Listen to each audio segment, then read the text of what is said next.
The Queen's motorcade was greeted by a crowd of well-wishers outside her first official Seattle stop, Children's Orthopedic Hospital. Accompanied by Governor Spellman, the Queen and Prince Philip were met by hospital officials, who led them inside for a tour of the hospital's patient care areas.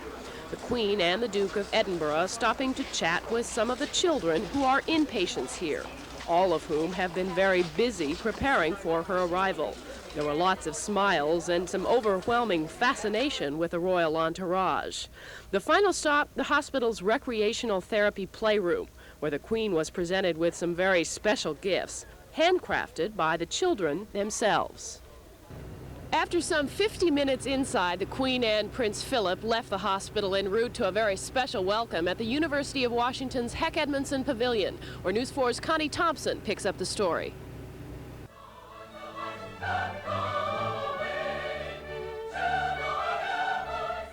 This was the biggie, and everyone who attended knew it. The excitement was evidenced not only by the pomp and ceremony, but by the anticipation of the crowd, the precision of the music, the exacting acoustics, the perfection of the decor. Her Majesty and His Royal Highness took it all in stride, arriving about an hour into the program, prepared to stay a brief but efficiently orchestrated 15 minutes.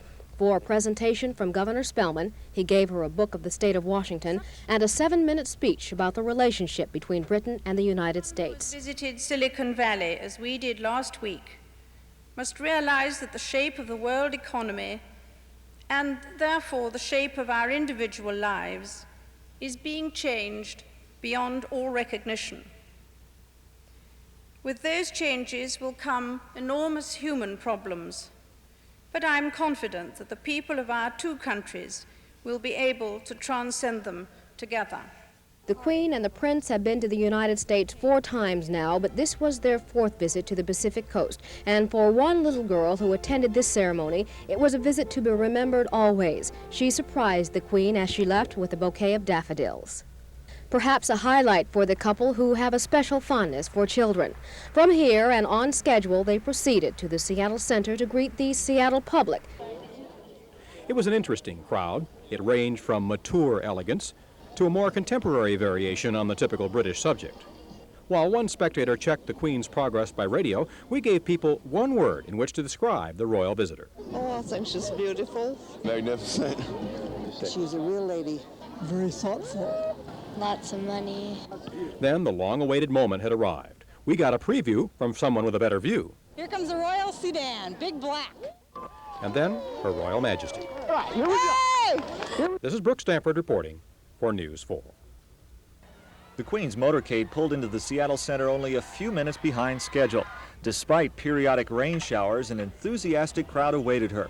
She and Prince Philip paused for a few minutes to watch a group of Morris dancers and to wave to the onlookers.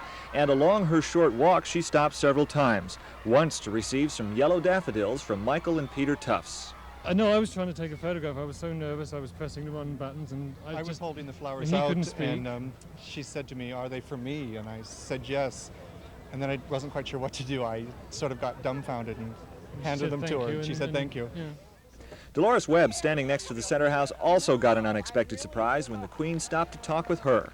She just said hello, and I said, "Hello, Your Majesty. I'm glad to see you." And that was it, and he gave her flowers. Did you expect that to happen? No, not at all.